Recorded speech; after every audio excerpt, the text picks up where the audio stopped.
When planning the road to success, there are a few steps to keep in mind. Identifying and solving the cause, facing and embracing change, goal setting, and being accountable. We'll talk about this today on Sustainable Success with Chris Salem. New and healthier habits lead to prosperity in all areas of your life and business. Now, here's your host, Chris Salem.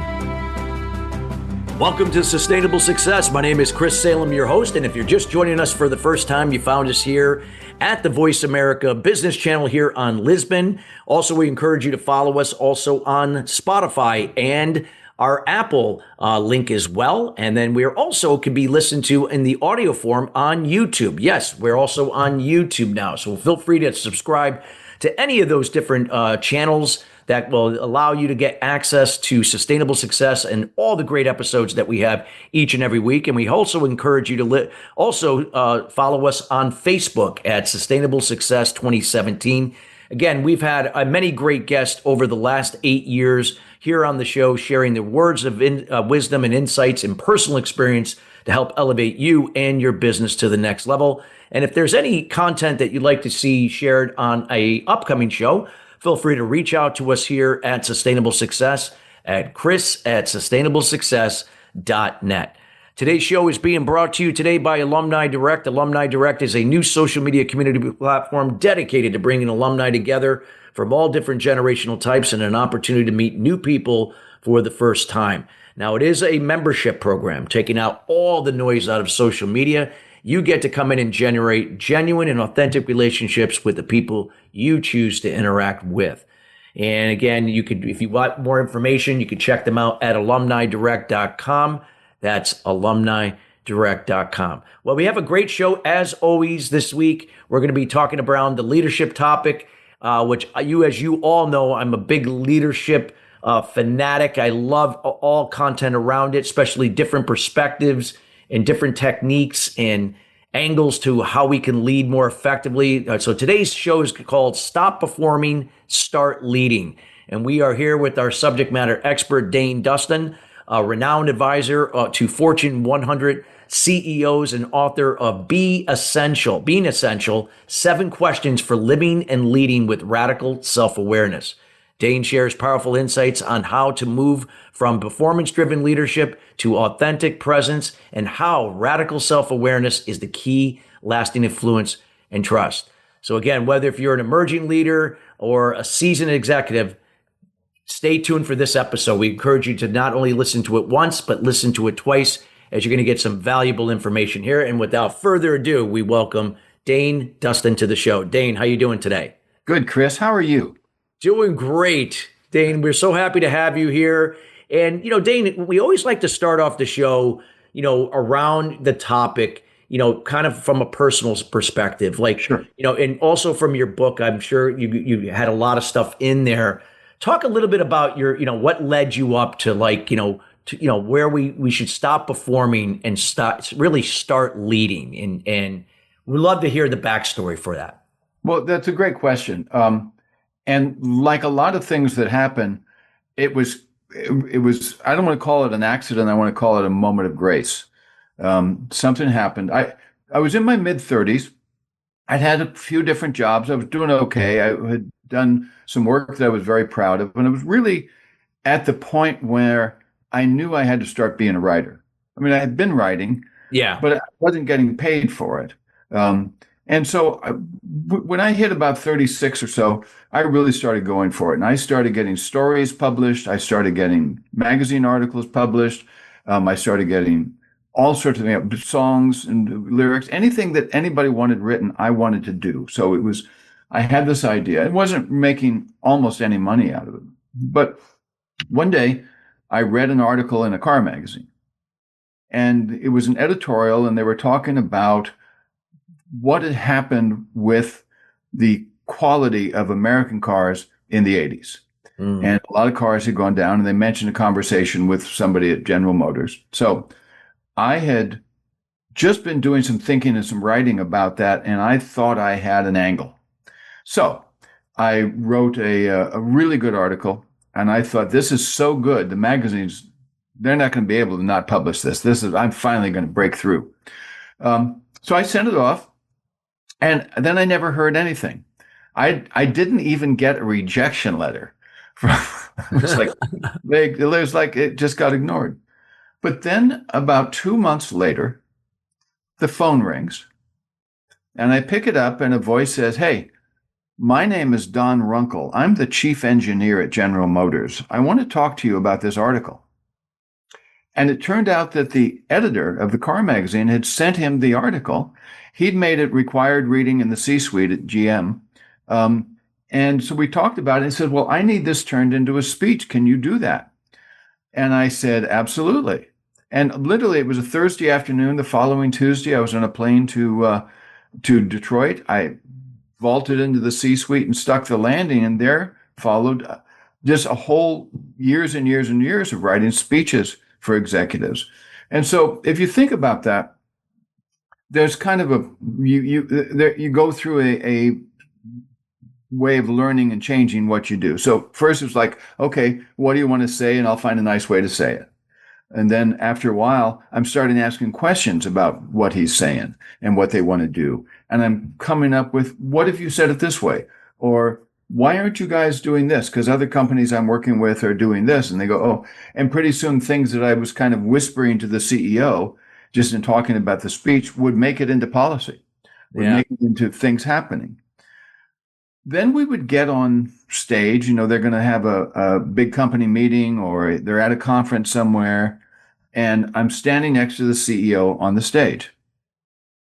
And one of two things started to happen. Some of them would sort of put their hand up towards me, turn their head away, like, "I don't need any more help. You can leave now." Okay. And others would come over to me and say, "Okay, how am I doing? Dain, help me. What could I do better?" What I learned after about 3 or 4 years of watching that is that the guys who put their hands up and said, "Stay away, I don't need any help," if they were CEO, they weren't CEO 3 years later. Yeah. They were gone. It wasn't working. And what they had been trying to do wasn't happening. But the guy who comes over and said, "Hey, help me. What do I need to do? How could I do this better? What would it look like?" Those were the guys who were firmly entrenched as CEO and went on to finish their careers of some of the greatest companies in America. And so that was really a lesson. And I started jokingly calling myself the world's only ontological speech coach. Ontology, unlike psychology, ontology is literally the science of being. Yeah. It's about who you want to be. So that's where the work came from. And as I would go through this working with people, sometimes they would invite me to stay on and be their executive coach. And it just became how that worked. So I love it. Yeah, it's fun. I call it a moment of grace because that little story I sent off, we talk about being in the right place at the right time, but that's not enough. You have to be the right person in the right place at the right time. And it never would have occurred to me to start going looking for want ads of speech writers. Yeah. Well, I love what you just said, that you have to be the right person. And that, and if you could elaborate on that, because I always say that if we're seeking change for the better, it's not going to happen if you put the attention on other people in situations. You can't control that. Yeah. But you can only control what you do. So you have to you have to be that change. So you have to be it to become it, to then do things differently, to then have different and better results. And that's when you said that really resonated with the way I look at things myself. Yeah. Yeah. And you work with leaders like I do. So you see what doors open and what doors don't. Correct. I had done some speech coaching for a CEO, for a division president of a very large company. They were at the time the largest dairy products company in North America.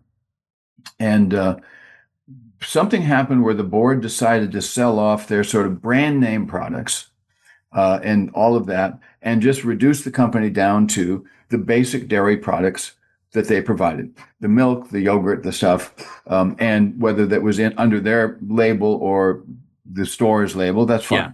Still a giant company. So the big company had been a Fortune 100 company, Fortune 150. Now they were a Fortune 350 company, but still. Yep. Well, the CEO wanted me to come in and work with his team because his whole leadership team had been 3 levels down in the company. They'd never had to deal with what you have to deal with if you're on the leadership team of a public company, how to speak, how to talk. So it was supposed to be me coming in to do that. But as he and I started talking, it became clear that they needed something a lot more. And so he said, look, it's really, really hard for me right now. So I feel like every time I leave my desk and walk down the hallway, everybody is staring at me. They want to read my posture and read my face and how I'm walking. And that'll tell them whether they should go work on their resume or not, whether it's safe to hang here another day. And so I said, okay, do this. Before you leave that desk, I want you to just stand there and ask yourself 2 questions. The first question is, who am I being?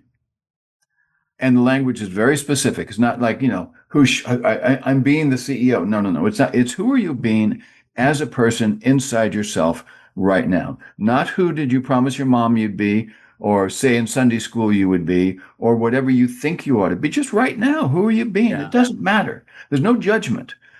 Okay, I'm being tense and worried that everybody's staring at me, and I want to go down, and do something about it. I said, okay. Second question is, what do you want? And maybe you want to go rip somebody's head off. Maybe some program's not working and you're really frustrated with it, but it doesn't matter. What do you want? So, but here's the thing. What we found really quickly is that asking who you're being, asking those words, changes who you're being. Yeah. It changes who you're being, and changing who you're being changes what you want. So you ask the question and then you kind of go, okay, I'm being a little verklempt here. I'm being a little upset and tight. Let me just relax. Okay. And what do I want? Well, I wanted to go down and yell at marketing on why this campaign isn't working, but no, that's not what I want. What I want to go down is see what help they need and how I can support them and what's going on and how we can improve it. So that conversation was probably the spark of this whole book and the coaching that I started to do after that.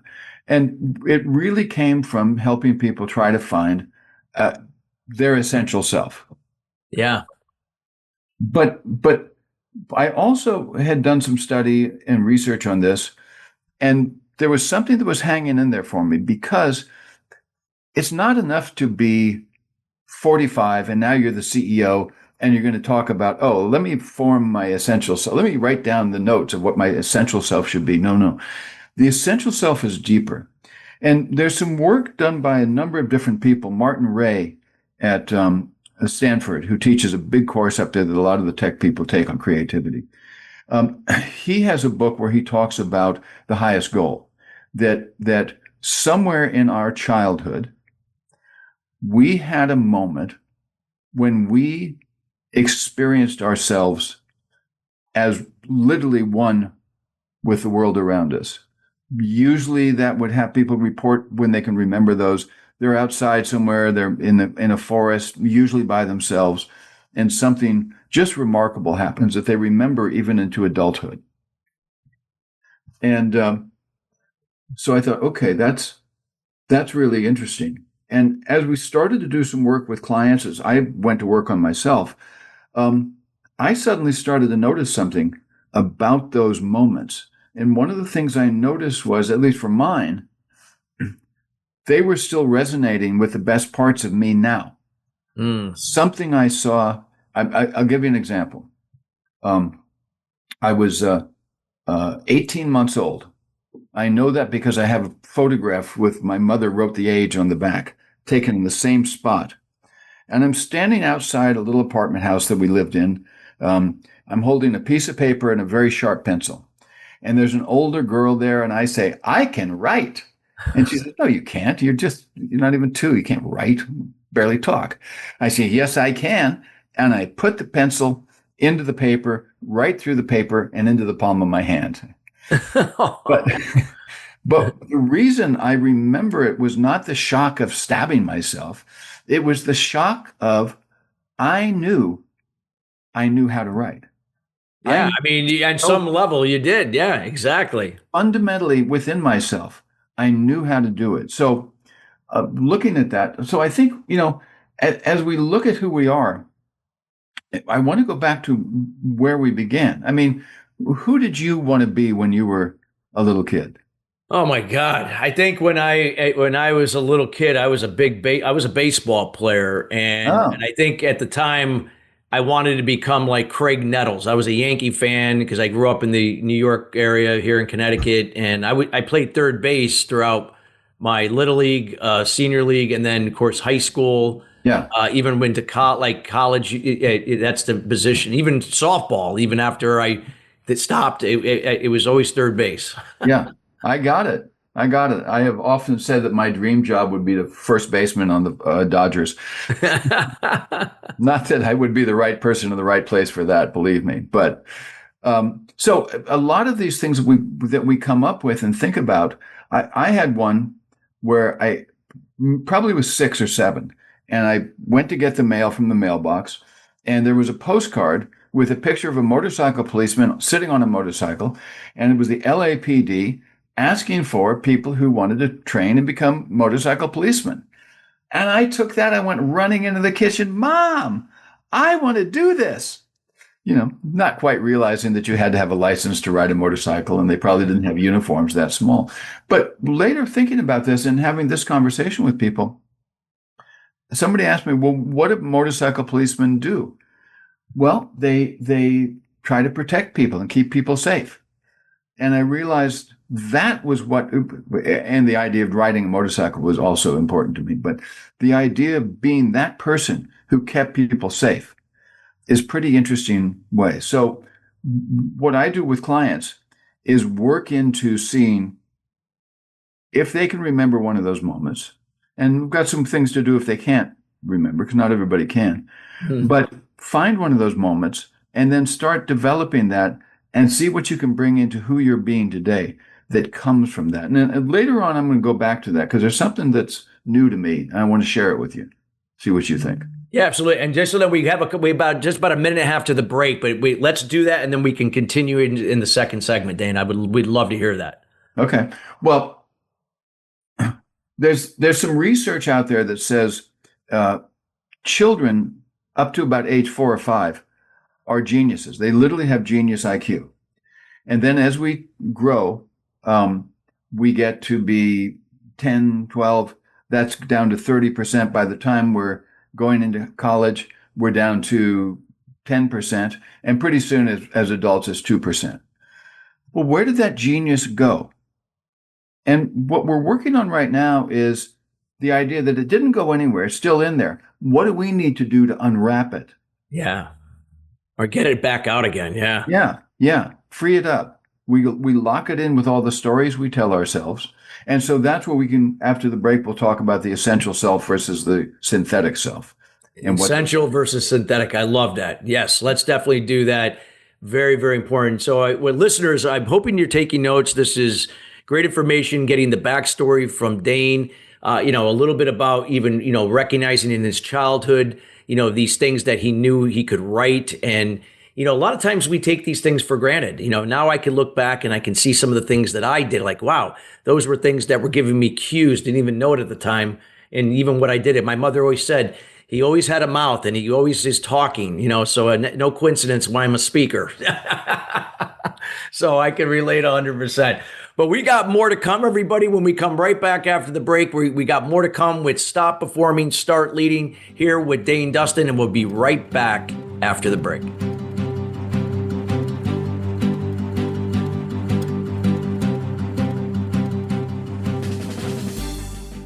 What is balance?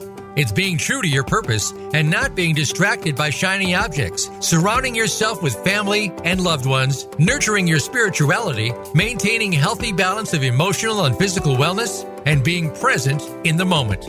Chris Salem creates awareness about unblocking mindset barriers for sales professionals, business leaders, entrepreneurs, and all types of people to have sustainable success at the next level. The solution evolves out of the problem or challenge.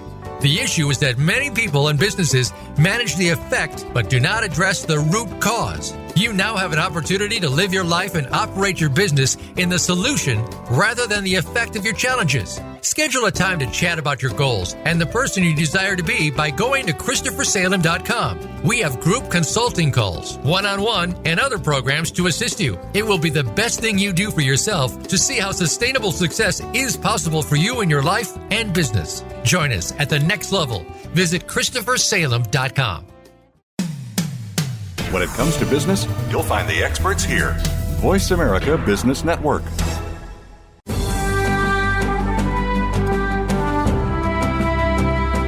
You are listening to Sustainable Success with Chris Salem. Send an email to Chris at ChristopherSalem.com. Now, back to Sustainable Success. Welcome back to Sustainable Success. If you're just joining us here, we're talking about Stop Performing, Start Leading. We're here with Dain Dunston. Again, he's a renowned advisor to Fortune 100 CEOs and author of the book Being Essential, 7 Questions for Living and Leading with Radical Self-Awareness. You'll find out more information how you can get your hands on that book here later here in the show. So we encourage everyone to stick around. Again, in the first segment, we were, again, talking about a little bit about the backstory about, how we can go about from stopping performing to start leading, being who you are. And it was just an incredible story that Dain shares about his personal experience. So we encourage everyone to go back and listen to that first segment. Dain, if you could, lead us off here in the second segment. We left off where I guess, you're going to discuss with us what is the difference between the essential and, in this case, synthetic self side of leadership. Great. So imagine a situation where somebody asks you a question. I was listening to a podcast recently, and the podcaster asked the guest, says, "Have you changed your mind about anything recently?" And I'm sitting there listening and thinking, well, chocolate versus vanilla, or maybe, maybe who I'd vote for or whatever. And suddenly, no. And suddenly I had a realization that I had not noticed before. And the realization was that I had changed from being a pessimist to an optimist.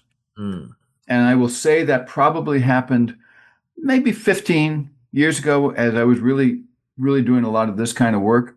It just had never occurred to me. It just never occurred to me. But when I thought about my mindset all through and it was a very successful career, my mindset still was that nothing good ever happens to me.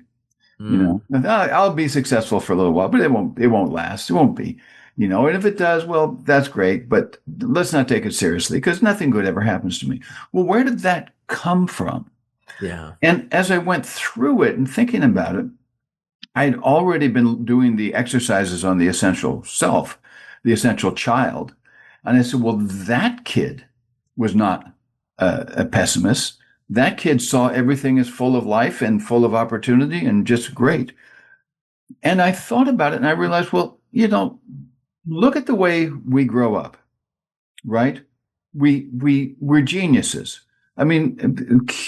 2-year-old kids have learned to speak English, 3-year-old kids, right? Or whatever language it is. And in some cases, if they have like a Spanish housekeeper or something, they may have also learned to speak Spanish. On top of English, yeah. On Two top of languages English. at that age. Yeah, it's amazing. And their problem-solving ability is phenomenal. Just their curiosity at why. Anybody who's ever had a 2-year-old kid, you know how often they ask why. Why? Well, the bird is flying. Why do birds fly? What? Because they have these genius brains that are asking all these questions. And then somewhere starting 3 or 4, those start to get shut down in most of us. And we are told by our parents who mean well to stop doing that, stop thinking that, stop acting that way. We're told by friends as we go to preschool and kindergarten that you're no good, you're too fat, you're too small, you're a girl, you're a boy, whatever it is. I think about that 40% or 50% of who we think we are came from other 4-year-olds. And we build a synthetic shelf around ourselves. It's almost like armor to protect us from that. And we don't let these things out that people have criticized. I mean, think about the very earliest experiences of those little genius selves. We're lying in our crib, and there's these gigantic creatures that come and go and wrap us up, undress us, clean us up, give us food. They do all these things. They do some communication thing with language. And I can't do any of that. I can't speak. I can't make food producing. Oh no, I just pooped my pants again. That's who we start off thinking we are, that we're not as good as what's around us. So we have a choice. So we go through life we still got this essential self in us. We go through life with really two selves. Just the genuineness of who we were as that little kid that still comes up for us, is still there. We still meet somebody and fall in love, and we go to the beach and we see something amazing and we can feel it. And then it shuts down because the other side works out. We spend most of our time in that synthetic self, protecting ourselves, being real clear at work that we really are on the team and we're going for it, but we can't stand the job and we wish we were anywhere else, playing baseball or something better, and we have a choice, and we can train our minds to change. And going back to the pessimist optimist, just as an example, Martin Seligman did a lot of research on pessimism and the effects of it. And he did a study at the University of Pennsylvania where for a number of years, he would test incoming freshmen. And those who tested whatever the test was as pessimistic, he would offer them to come in and take a course the week before classes started. It was a 2-day course, 16 hours. They had 2 groups. One was a control group, and they didn't really teach them anything. The other was a real working on how to change your mind from being a pessimist to an optimist. In the year that followed, the control group averaged 44 times of depressive events. So no growth.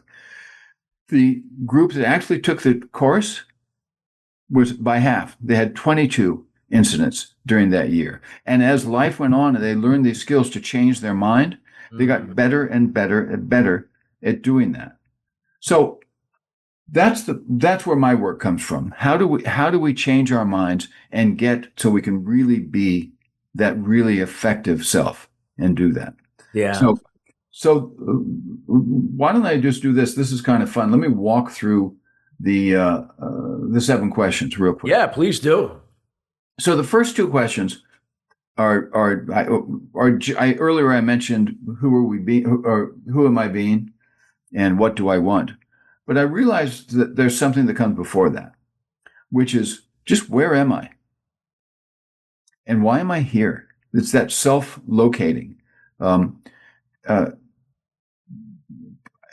found that question from Martin Buber, who was a Jewish philosopher who gave some of the first speeches in universities after the Second World War. There was a big Congress, and he came out and started his first speech with a story about that question. Where are we? And the story he gave was a Hasidic tale about a rabbi in St. Petersburg who's been arrested by the police, probably just for being Jewish. And he's sitting there in the cell, and he notices a man looking at him, and he realizes the man is the chief of police. And then the chief of police comes in, is very polite to him, and treats him with real respect, and then asks him a question. He says, this question's been on my mind. The very first story in the Bible, not the very first story in the Bible, but the story of Adam, God comes into the Garden of Eden and asks Adam, where are you? But I don't understand that because God knows everything. He's omniscient. Why does he have to ask where Adam is? And the rabbi said, oh, I'm sorry. You missed the question. Here's what it is. God knows where Adam is. He's asking, does Adam know where he is? On his journey of life that so far, has he understood what his actions have brought to you? And he says, take any one of us. We get to say be in our 46th year. And suddenly we realize we haven't looked around to see, where am I? Mm-hmm. And when he said the exact age of the chief of police, the man turned white.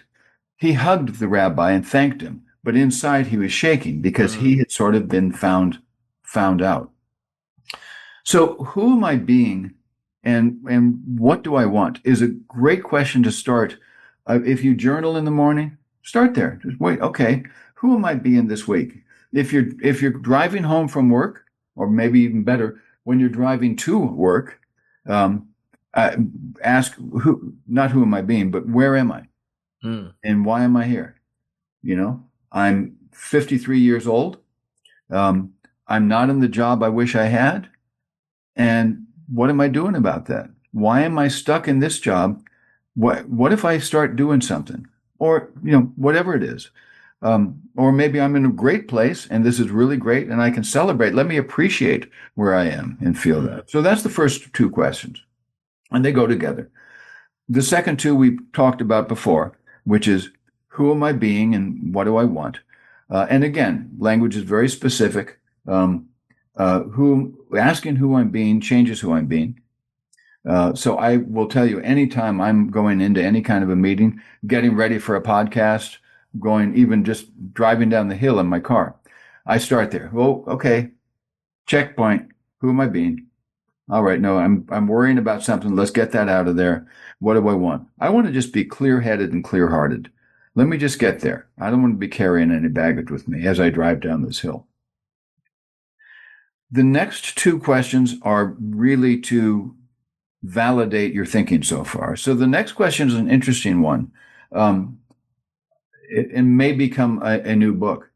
The next question is, okay, well, that's what you want to have happen. But what wants to happen? What's going on around you that may not want to happen or may want to happen? And can you tell the difference? What are you seeing? Right? Well, my client, the CEO who was walking down the hallway and finding everybody looking at him, they didn't want the company to fail. What they wanted was the company to succeed. They just wanted to find out how to make that happen where they were. And they're looking to him for some validation of what they're doing. Hey, you're doing great. Hey, you're doing fine. And then the next one is a very important question that really comes from Zen masters. What don't I know? The idea that thinking we know is one of the greatest traps in life. Oh, yeah. Like assumptions, right? Assumptions or speculation. Yeah. Yeah. And we do it in our jobs. We do it based on our titles. We do it. Oh, this is great. I know that I'm the really good chief operating officer here, and I'm doing great work, and I know this is good, and I know I'm highly respected. Well, am I? Do I know that? Yeah. How do I know that? Why am I telling myself that?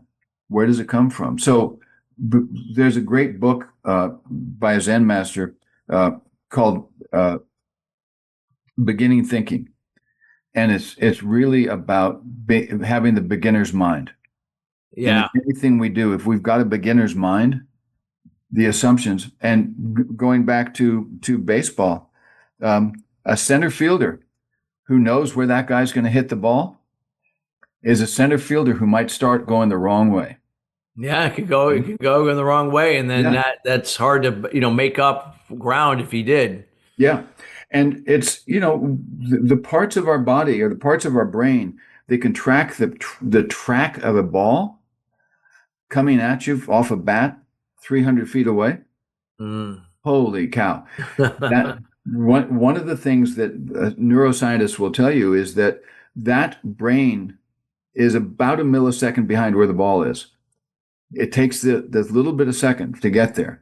Fortunately, we also have other cells in there that are pushing the glove forward just a little faster.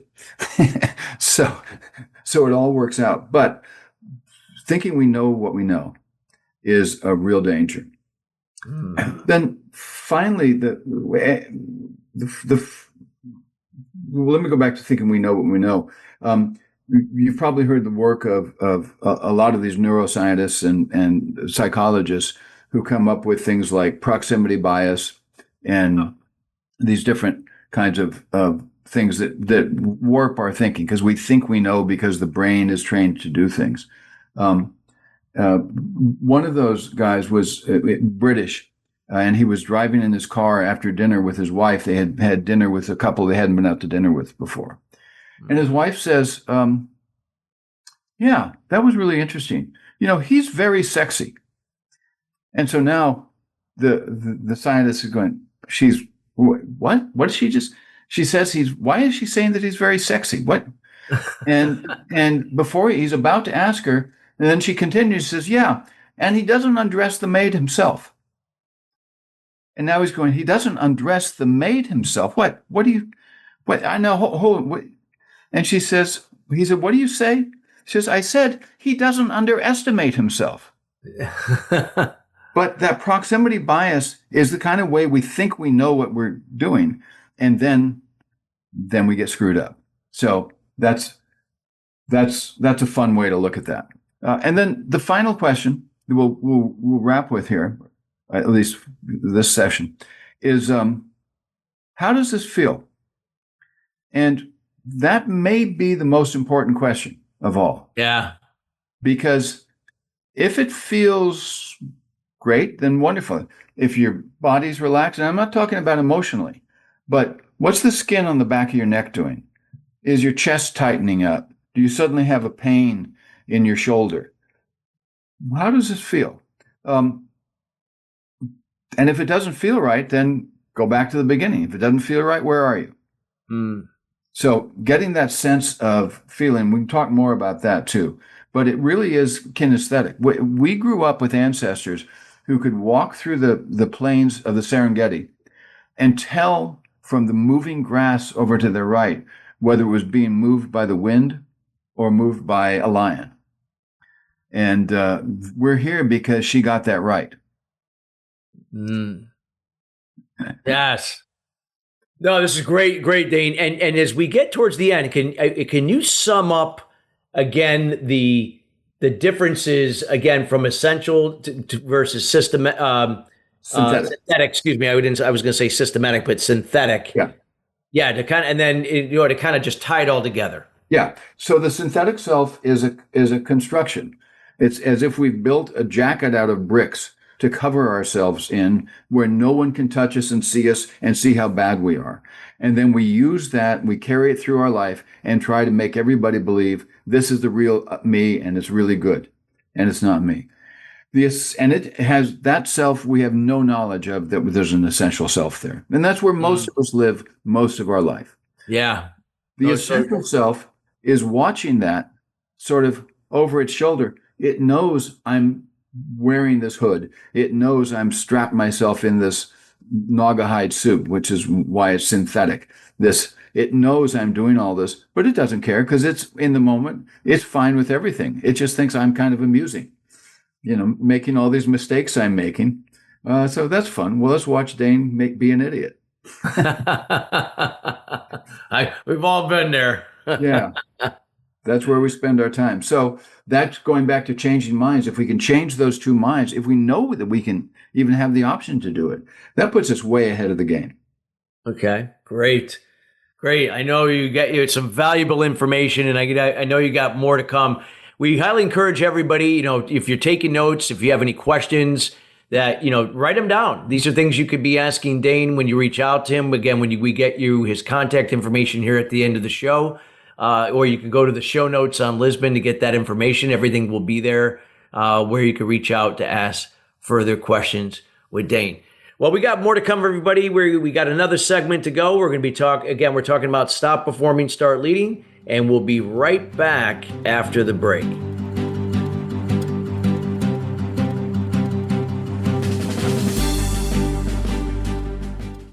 What is balance?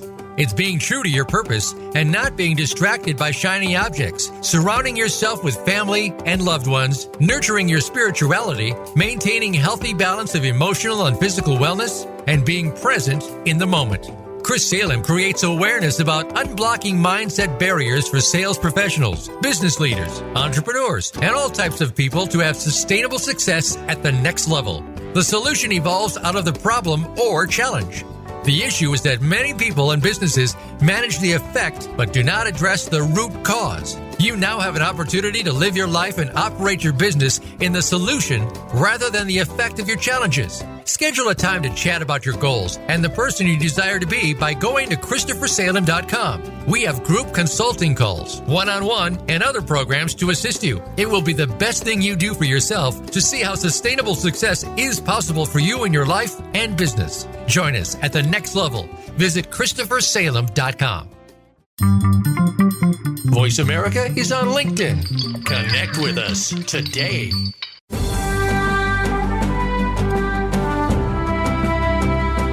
You are listening to Sustainable Success with Chris Salem. Send an email to Chris at ChristopherSalem.com. Now, back to Sustainable Success. Welcome back to Sustainable Success. If you're just joining us here, we're talking about Stop Performing, Start Leading with Dain Dunston. Again, he is a renowned advisor for Fortune 100 CEOs and the author of his book, Being Essential, 7 Questions to Living and Leading with Radical Self-Awareness. Again, you'll get an opportunity to find out more on how you can get your hands on that book.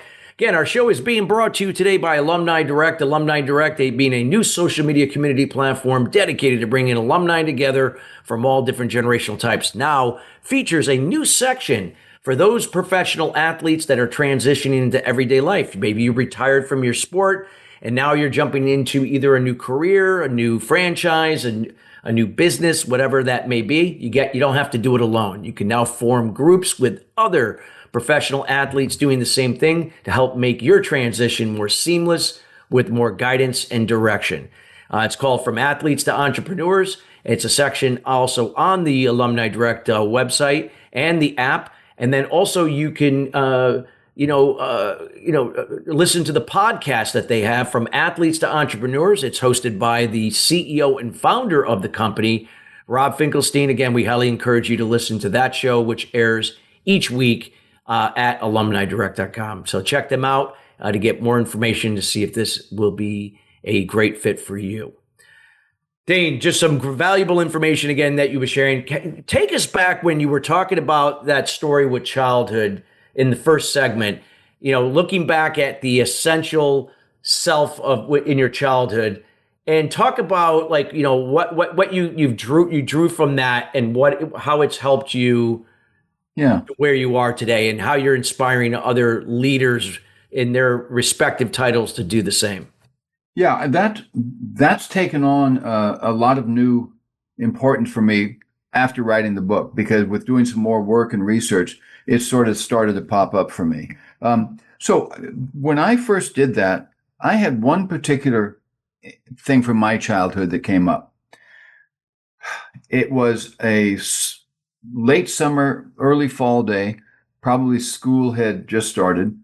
And I'm sitting on top of a jungle gym that my dad had built with swings on it and a ladder. Yep. In Southern California, just on the beginning of the foothills. And I can see all the way to the horizon, and the sun is about to set. And I'm up there because something profound had happened to me earlier in the day. An older woman was in the house. I don't know who she was, maybe an aunt or my mother's or something. I didn't know her, never met her before. And she looked at me and says, "Oh, you have such beautiful eyes." She says, "You'll never be able to see as well as you can see right now." And I went, "Oh, crap."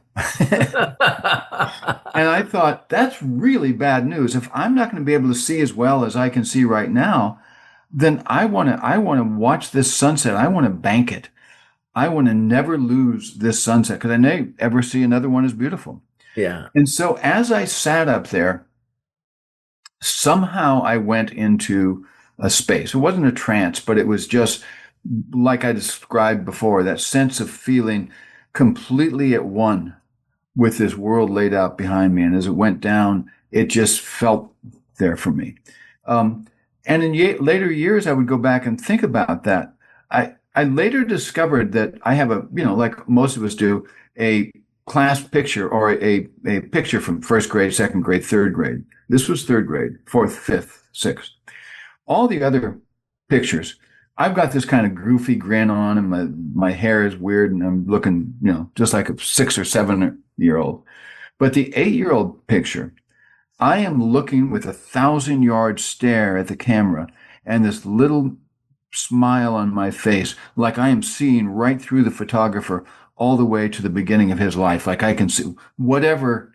I don't know what was in my head when he shot that, but I always wondered what that was. And I finally realized it must have been around that period of time, because I did in that year go through a change of behavior that was pretty profound. We talk about putting a man on the moon, but we don't talk about what that experience did to those 6 or 7 people who got to walk on the moon.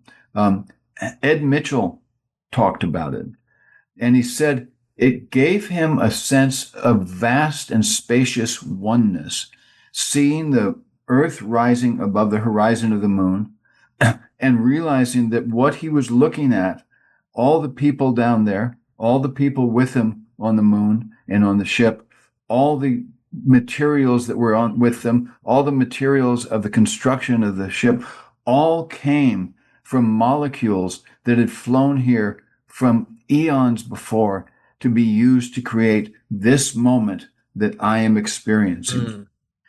That's a profound way to talk about how I see the essential self and how we can all get to that. And, I was thinking the way we get to sustainable success, it comes from sustainable mindsets.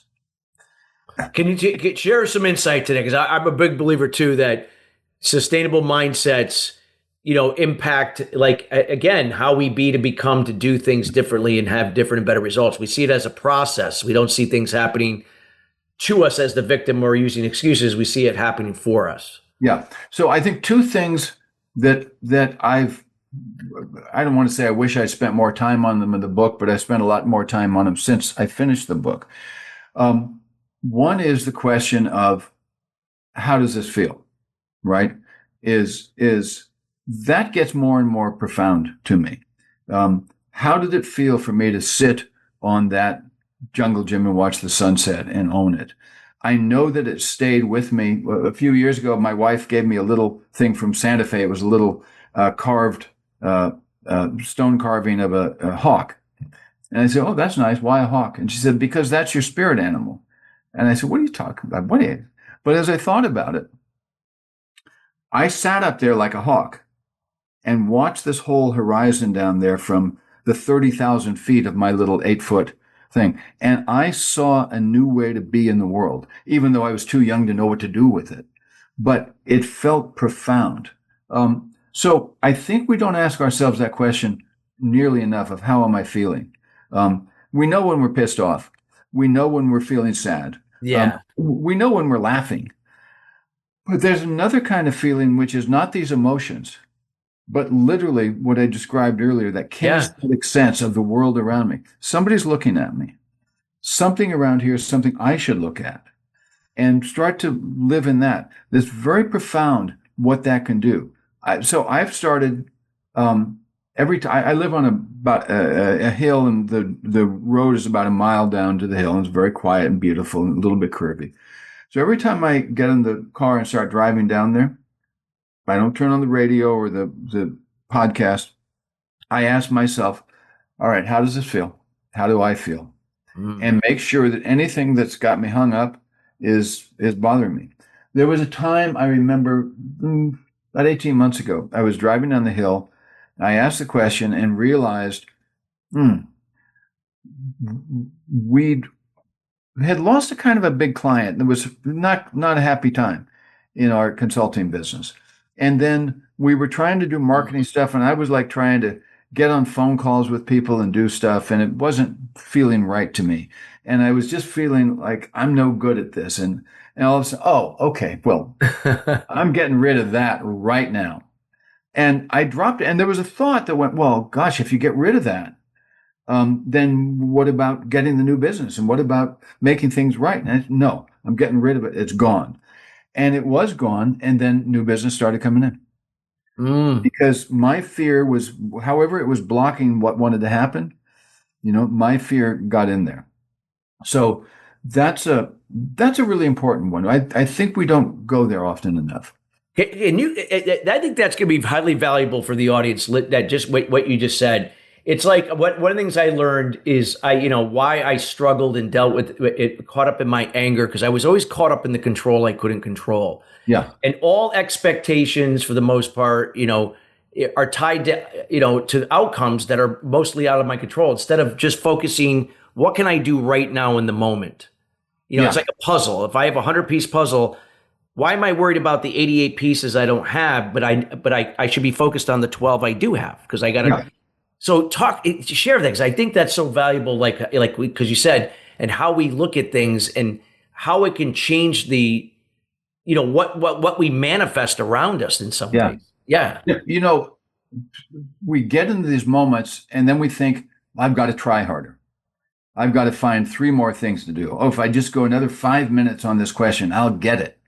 But a lot of the times, the best thing we can do is get up from our desk and walk outside and throw a bone for the dog and look at the trees. And it's interesting that when we do that, how often we come back to the desk and say, oh, I got it. Or even out where we're watching the ball flip through the air and suddenly say, oh, what if we did something like that? What if we started flipping with the products and do this? Oh, hold on. Back, you're running back to your desk because you just had this amazing, explosive thought, like a 3-year-old kid. Yeah. Yeah. And that's the other thing that I'm starting to write about. I mean, it may be the next book that we do is, okay, where did that genius go? So all these 3 to 5-year-old kids, 98% of us were geniuses. But where did it go? Yeah. And to the extent that anybody I've talked to, the neuroscience said, well, we don't think it went anywhere. It just got suppressed. It got tightened up in our body. It got told stories that dulled it. It got told not to do the stories. It got told, stop asking questions in class, just memorize the facts, right? Don't think about what would happen if you did this with this math problem. Just remember how to do the multiplication tables. Memorize, memorize, memorize. And so we get taught to stop thinking. We get taught literally to shut our minds down. Yeah. And it's all there. Yeah, it's kind of sad. And we don't even realize we're doing it. It's just other people's fear that they just pass on to other people. And we witness that through not only what they say, but their behavior, their attitude, their reaction to things and people or situations, rather than responding. And of course, anytime they don't take action or they avoid things that could be moving them forward, and always can blame it on something else. If you think about the stories of people who we all would consider real geniuses. Einstein couldn't get into graduate school. He finished college. He was not accepted at the graduate school because he hadn't turned in enough papers. Because he wasn't interested in the papers. He was interested in thinking about the stuff. So he goes to work for the patent office in Vienna. And while he's there, it happened to be a time where people were trying to have synchronized clocks that would go all the way from the train station in Vienna to the train station in Venice, right? Yeah. We could track where the train was because So as he started studying those and thinking about those, he just started visually playing with what would it be like to be on the train and see somebody standing at the side of the road, vice versa. And what if the train was going at the speed of light? What would happen then? And from that stuff, he came up with the theory of relativity. And then the graduate school gave him a degree. So, I mean, it all worked out fine for Albert Einstein. But so many creative people, you think of the ones that you know, are the ones who break the rules. They think outside, I don't want to say think outside the box, they think like birds, or they think like another animal, or they think like a star. How would a star act in this way? Yeah. It's kind of amazing. It is. Oh God. You just gave some really, really great information. And I love the stories, Dain, that you shared. I think it resonated so well with the audience. I want to make sure that people get to know you, reach out to you. I'd love to give you the opportunity to share details about the book, Sure. anything else that you'd like to offer the audience, can they get in contact with you, and anything else that you'd like to leave with them. Okay. Dain Dunston. So you can read about my books at daindunston.com. So that's easy. Our company is Reservoir, and we focus on giving you what you need in your reservoir of mental and emotional tools to really shape your life and fill your reservoir up. So that's reservoir.llc. And we have some programs going on for individuals and for companies. We do a lot of leadership development work for companies and clients. A lot of our work is in the logistics industry, which has been a fascinating place to be working. Some of it is family development and next generation. One thing that's been actually really fun for me is switching from Fortune 100 company CEOs and all of that down to smaller businesses that are doing a couple $100 million, or they're a trucking company, or they're a port or something like that. I've really found that fascinating to work with smaller organizations. So that's what's going on. Wow. Great. We highly encourage everybody to reach out to Dain. Also, all of that information will also be in the show notes on Lisbon platform. Also will be same with Apple and Spotify, of course, YouTube as well. So we highly encourage you to reach out to Dain and make sure you get your hands on the book and so on. So Dain, before we conclude the show here, we got less than a minute. If first, I want to thank you for taking time out of your busy schedule to be here. In 15 seconds, just leave us with just a whatever profound statement you like to leave with what you shared today. Somebody asked me recently, said, of all the stuff that you talk about, what's the most important thing to remember? What's the most important thing to do? And it's, I think, real simple. Appreciate the moment you are. Yeah. Appreciate where you are. Even if you're sitting on your butt and everything's gone wrong and you have hit bottom, appreciate that, because now the climb to the top starts and you got to go through that. Yeah, I love it. Love it. Thank you so much, Dain, for taking the time to be with us. We'd definitely like to see you again on a future show here with us here at Sustainable Success. Let's do it. I'd love to come back. Absolutely. And listeners, we want to thank you each and every week joining us here at Sustainable Success. Again, we are committed to bringing in subject matter experts like Dain in each and every week to share their words of wisdom and insights and personal experience, and most important, how that aligns to you, where you're at, and where you want to be personally and in your business. Again, we highly encourage you to listen to the show again. Check us out on the other platforms as well. Follow us there. Till then, everybody, have a great rest of your week, and we'll see you next week at the same time, Thursday, here at 5 p.m. East Coast time. See you then. Take care.